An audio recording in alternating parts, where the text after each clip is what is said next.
o'clock advisory from the National Hurricane Center had landfall somewhere in the Sarasota area. The 5 p.m. advisory has adjusted that track a little bit more south. And so, again, this is an inexact science, of course, subject to change, but they're now forecasting it to strike land basically at the Charlotte-Sarasota County border. And if you look at that area and you're familiar with that area, you know there's a lot of potential for flooding and storm surge in that part of the state. You also, because of the track it's taking, expect a major impact somewhere in that area, but it's also going to continue moving throughout the state, and it's actually going to exit probably somewhere Volusia, Flagler, St. Johns counties. So that's going to take tropical storm force winds at a minimum up through almost like it's riding I-4. So you're going to have impacts in places like Polk County, Orange County, Volusia County. That's going to be significant winds. It's also going to be a lot of rainfall. And so those areas are already saturated. You're going to end up with more. That is going to cause hazards for trees falling down. It will likely interrupt power for many communities in that part of the state. And this is going to be working its way. You'll have the first landfall will be tomorrow night, Wednesday night, but it's going to meander through the state all the rest of Wednesday night, all of Thursday, and it's going to exit most likely sometime on Friday morning. So this is going to be a lot of impacts, and they will be felt far and wide throughout the state of Florida. I want to commend our counties on Florida's Gulf Coast for all their hard work in doing preparations, particularly over the last week. We also have a lot of residents in those counties. Many of them know the drill, but many of them are also new to Florida. And you've seen all reports that we've received from Lee and Charlotte and Sarasota all the way into Tampa Bay area is by and large people are taking appropriate precautions. When you look at storm surge of this nature, that is a very life-threatening hazard when you're talking about 10 feet, 12 feet of storm surge, which you could see in certain parts of this when it makes landfall. It's also going to produce a massive amount of rain. It is going to produce major flooding. The storm, when it impacts land, it's expected, yes, it will weaken, but it will also slow, which means it's just going to be churning out rain, moving at a snail's pace. That rain is going to pile up very quickly in different parts of Southwest Florida. So these hazards are real.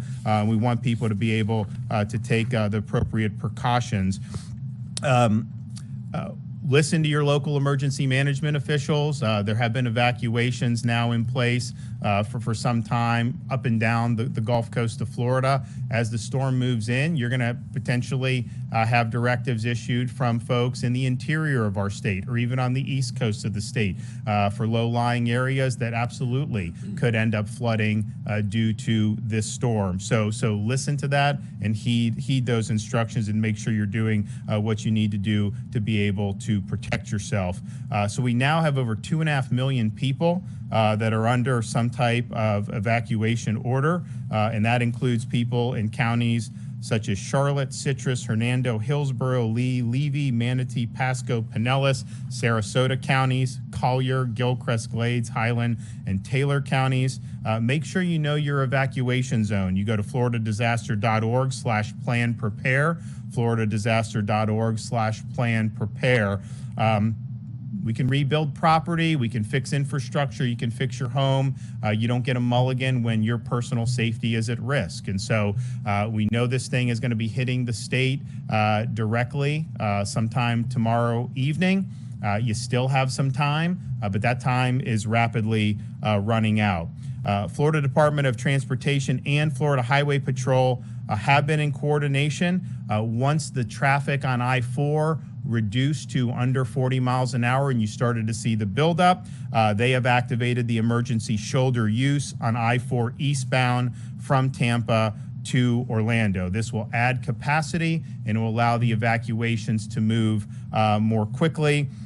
In this area, motorists can use the left shoulder And then in Orlando, where the shoulder use ends, there are several roads where motorists can move north or south, or they can continue on I-4 in the normal traffic lanes. And we do emergency shoulder use rather than the one-way traffic, because you still need to be able to get people into where the storm is coming with supplies and all sorts of other things. And so this has been studied by this department for a decade, and this has proven to be the superior way to do it. There is not yet emergency shoulder use on I-75 because the traffic is flowing. If that traffic does go to the point where it's under 40 miles an hour sustained, then they will execute that. Why wouldn't you just execute it regardless? Well, because it's hazardous to have people going 75 miles an hour on a shoulder, and that's where the traffic has been by and large. But we understand that can change, and the FDOT has been instructed by me and Kevin to make sure that they make those appropriate adjustments. We've also suspended tolls on additional roads. We had all the tolls in the Tampa Bay area, of course, as well as I-75 going into Alligator Alley. We now have State Road 91, the Turnpike Mainland from Osceola Parkway north to I-75, State Road 417, Southern Connector Extension, Central Florida Greenway and Seminole Expressway, State Road 429, the Western Beltway, State Road 408, State Road 429, State Road 528, the Beach Line, State Road 414, State Road 538, State Road 453, State Road 551, I-4 Express, and State Road 552. So those are all the main toll roads in Central Florida. We have the Tampa Bay area, you have it going into Alligator Alley, and now you have that. A list of all the facilities can be found at fdot.gov/EN toll suspension, fdot.gov/EN toll suspension. And as we continue to monitor the path, if there are more tolls that need to be suspended, of course, we will do it. We announced earlier today, but want to make sure everyone knows that if you are seeking shelter in a hotel, that Expedia has partnered with Visit Florida to provide access to hotel rooms in our state. If you go to expedia.com/Florida, expedia.com/Florida, you can see what is available. And again, if you're called upon to evacuate, you don't need to necessarily evacuate hundreds of miles away. You're being called to evacuate because of the threat of storm surge and flood risk. If you get to higher ground, most of the places in the state of Florida are going to be able to handle hurricane force winds, and so you'll be able to be there for the storm, then hopefully return as soon as possible. Don't leave your pets behind. Helpful information about planning for your pet is also available at floridadisaster.org/plan-prepare, floridadisaster.org/plan-prepare. Almost every pet shelter is going to be pet friendly. People understand that that's important, and it is important that we're taking care of our pets. So as of 3 p.m., almost 100 shelters, including more than 50 special needs shelters, have been opened, mostly along the Gulf Coast region of the state of Florida. There's more shelters that are constantly being added, and particularly as the track of the storm changes, you're going to see more counties shift into that mode in different parts of Florida. Go to floridadisaster.org/shelters if you want to see the shelter availability, floridadisaster.org/shelters. We now have 56 school districts that have announced school closures. If you want the most up-to-date information on that, go to floridadoe.org/storminfo. We are at over 5,000 with the Florida National Guard. We have 2,000 guardsmen from neighboring states. National Guard has 3 Chinook helicopters staged and ready to respond, and they actually have 6 more en route. We have 5 urban search and rescue teams activated. We have 3 additional teams on standby as needed, and we have FWC, Florida Fish and Wildlife Conservation Commission, has officers placed all around the state in anticipation of heavy rains and flooding. They have high water vehicles as well as shallow draft boats that are available for immediate deployment in a search and rescue situation. We also have aviation assets for FWC that are on standby. Of course, Highway Patrol is surge personnel, and they will continue to do that as needed. And we'll hear from the Admiral, but U.S. Coast Guard has staged 21 rotary wing aircraft, 9 fixed wing aircraft, 4 cutters. They also have shallow draft vessels ready to provide search and rescue assistance in flooded areas should that be necessary. As of today, 100% of operating long-term care facilities do have a generator on site, and we're happy about that. We now have over 30,000 linemen across the various utility companies, both investor-owned and municipal, as well as electrical co-ops, that are staged for powered restoration across the state. And so we anticipate that that will grow. And we also anticipate that the needs for power restoration have grown as the track of the storm has changed. I mean, we were here a couple days ago. They were looking at maybe it skirting the Gulf Coast and ended up impacting someplace in northern Florida. That obviously would be less power impact than having a direct entry into Southwest Florida and then cutting across the state where it's going to impact millions and millions of people. So they all understand that, and the impact area really spans all of their different customer service areas. I mean, you're going to have FPL, Duke, TECO, all of them are going to be impacted by this, and all of them have people that are ready to go. We've gotten at Florida DEM about 730 requests for assistance. Over 600 have been fulfilled. Others are on the way. Some can only be fulfilled once the storm hits, and they will be. As the track of the storm has shifted more south, Kevin Guthrie has shifted more resources to the southwest portion of the state. And so you have folks that are there, medical, shelter, a whole host of different ways to be able to help the folks there. We are bringing in more than 1 million gallons of fuel to support response efforts. We have 10 feeding kitchens staged in the area through our nonprofit partners. And then 15 hospitals and over 100 healthcare facilities have been evacuated across the Gulf Coast. For facilities that are not evacuating, it is our expectation that visitation is not restricted and patients are still able to see their families. But we do appreciate being able to speak with a number of folks with major hospital systems. If you have hospitals in low-lying area, they have a plan. They know this, they could be called upon to do it, and they've executed those plans. And we appreciate that, and we appreciate them working hard to keep these patients safe.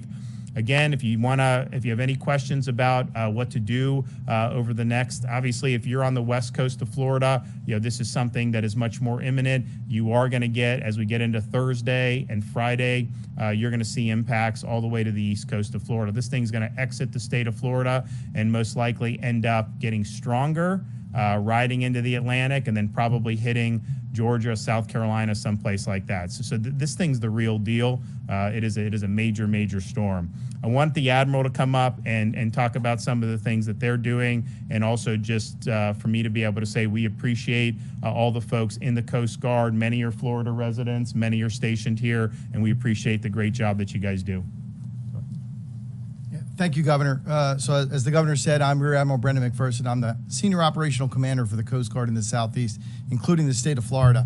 And we are working very closely with our local, state, and federal partners to prepare for this very dangerous, life-threatening storm. Our first #1 priority is search and rescue and saving lives. So in order to do that, we've already dispatched 30 aircraft to the region. One of our largest air stations is right here in Clearwater. And so we've evacuated those aircraft. We've moved them to West Palm Beach. We have aircraft pre-positioned there, Miami, as well as Mobile, Alabama. Those aircraft will be ready to move into the area as soon as the conditions allow them to fly in there safely. I'd like to take this opportunity for anybody that is second guessing. There's still time to evacuate. I would encourage you to do so if you are in one of those evacuation zones. While it sounds like we have a lot of resources, and we do, we really think it's more important that people evacuate, follow the local officials' guidance on that because of the strain it can put on it and the dangers to them and our air crews. In addition to saving lives, the other thing we're really focused on is being ready to reopen the ports as soon as the conditions allow. We have Coast Guard cutters and teams specially trained to be able to do that. Standing by as soon as conditions allow, we'll be working with our partners from the U.S. Army Corps of Engineers, along with NOAA, to conduct surveys, identify any hazards, and then open those waterways so that we can move commodities into the port of Tampa Bay as soon as possible. We recognize that those ports are critical to the safety, security, and the prosperity of the region. In addition to that, we'll also be prepared to respond to any spills or hazardous spills in or along the waterways, and we'll continue to work with our local partners along with EPA to do that. And finally, we will be ready to receive any mission assignments we may receive from the state of Florida through Federal Emergency Management Agency. And lastly, as the governor indicated, the Coast Guard is not only responding to a hurricane, we are impacted by this as well. Nearly 5,000 Coast Guard men and women and families call this area home, and so we're doing everything we can to support them, to provide the assistance they need as they evacuate and their loved ones stand the watch. Thank you, Governor. Okay, Kevin Guthrie. Good evening. Thank you, Governor, for your leadership. You've been right here with us the entire time, so I certainly appreciate that, and I know the men and women of the Florida Division of Emergency Management do as well. Florida Division of Emergency Management remains in constant contact with all 67 counties. I have called about a dozen of those individuals in the highest impact area today. We currently have more than 700 active missions, as the governor has already mentioned.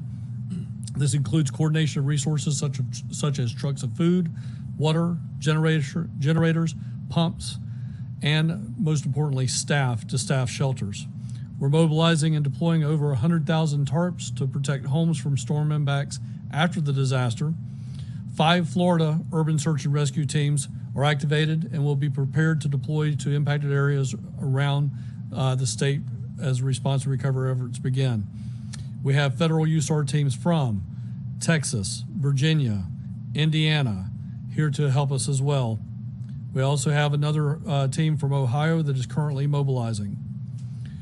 We have state agencies, state emergency management agencies from around the country that have mobilized. We have about a dozen stretching all the way from Montana and Colorado all the way to the East Coast that have come in to assist us. We're currently coordinating the provision of meals for first responders staged in Orange County. If residents have any questions about resources for Hurricane Ian, I urge them to reach out to their local emergency management agency or public safety office.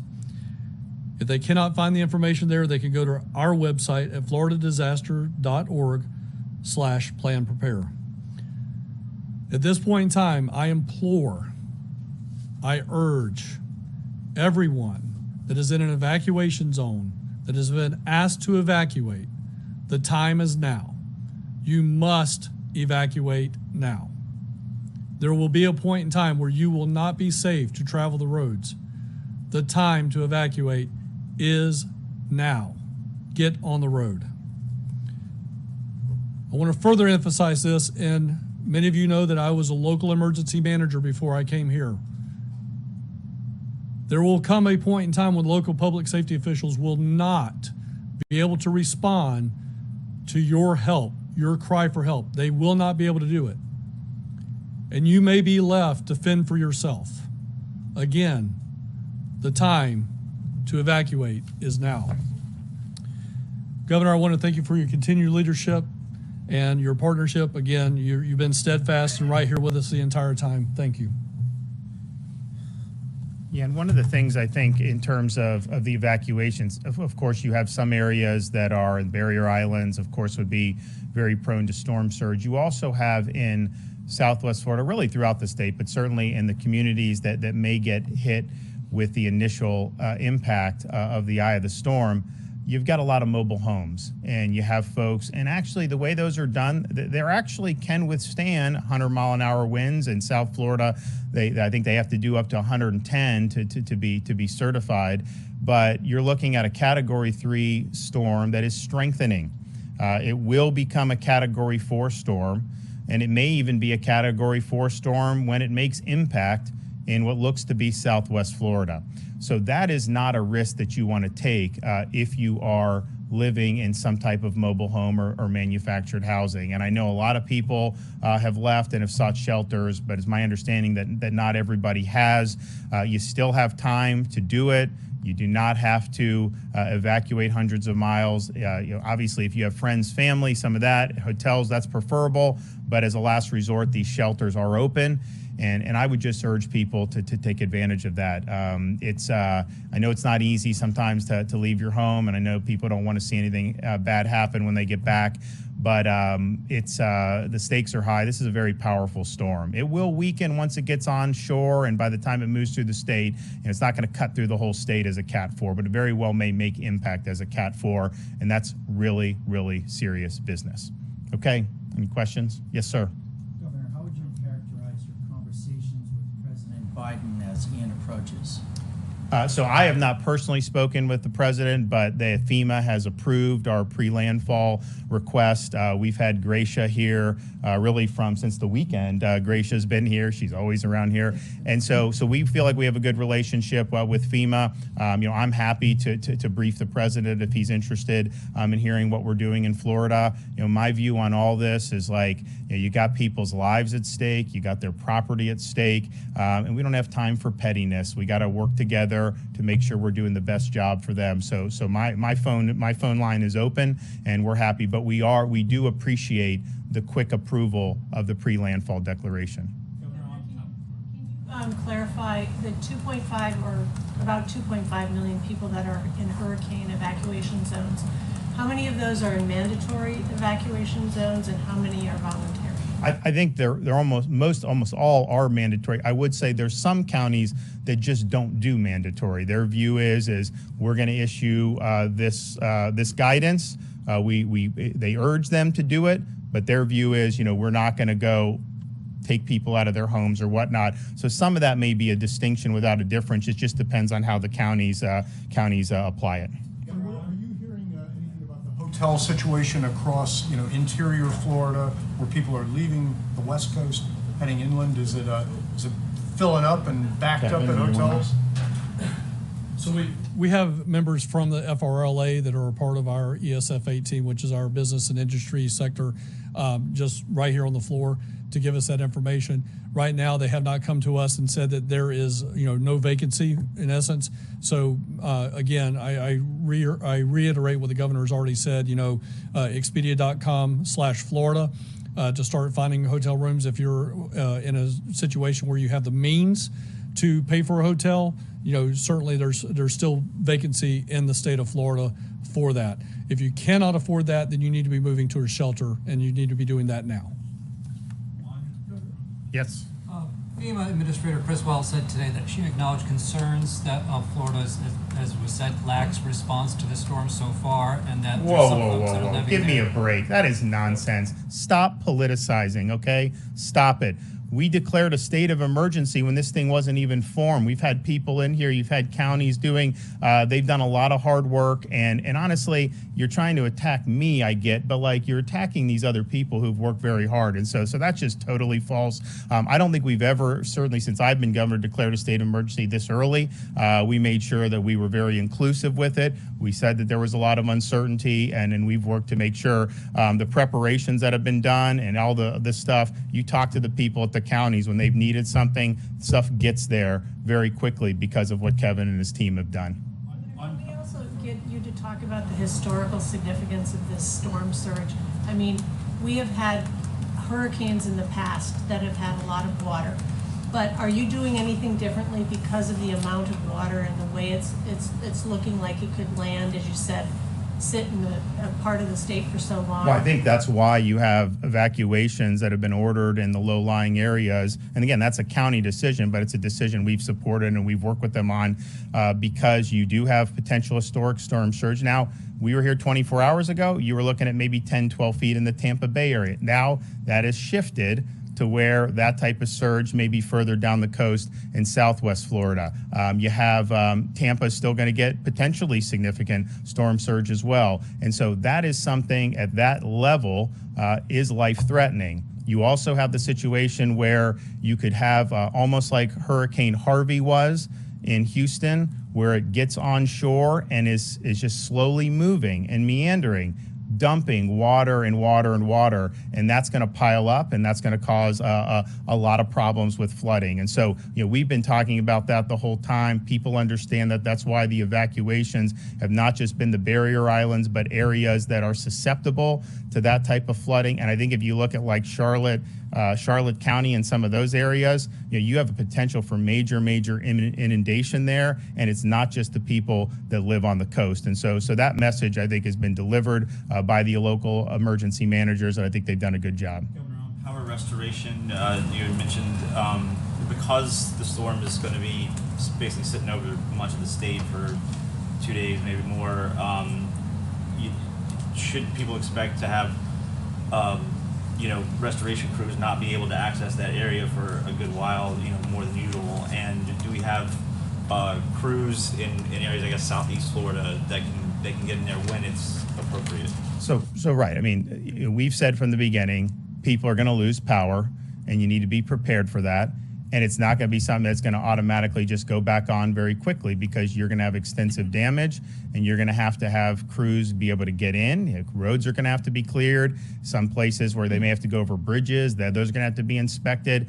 So people should just understand that. Now, there's a whole host of manpower that is stationed to be able to get in there as soon as possible, because clearly we want people to be protected when the storm hits. That's first thing, protect lives. Then if there's somebody that's in jeopardy after the storm hits, the search, the rescue, we have assets that are stationed for that, very, very significant. Then in terms of what do you do to get the normal society back, resumption of key services, starting with power, obviously fuel, communications. I've been in contact with AT&T, Verizon. They have an enormous amount of assets, and so those assets are deployed, and they are going to be responding, because we know how important it is to be able to communicate.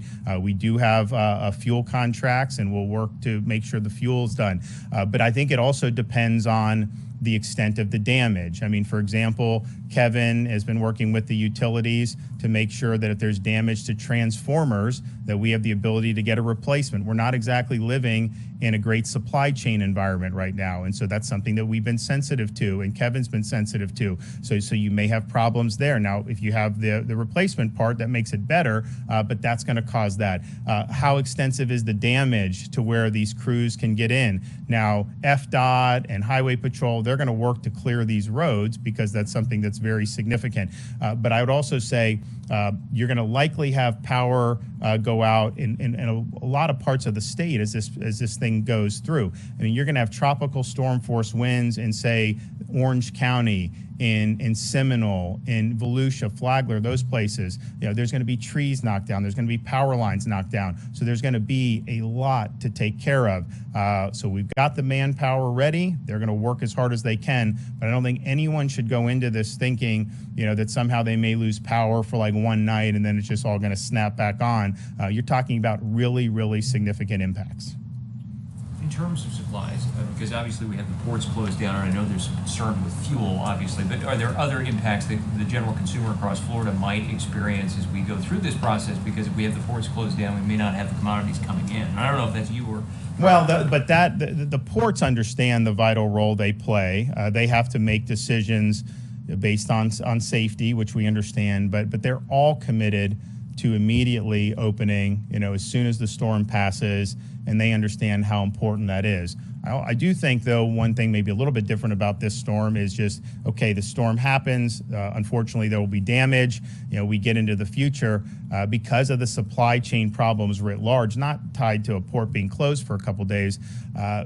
Replacing things in your house, doing things like that, it probably will take a little longer than it did in the past. And that's not anything unique to Florida. That's just the fact that we have so many interruptions that we've seen, and the supply chain has been struggling for quite some time now. But at the end of the day, the ports understand the vital role they play.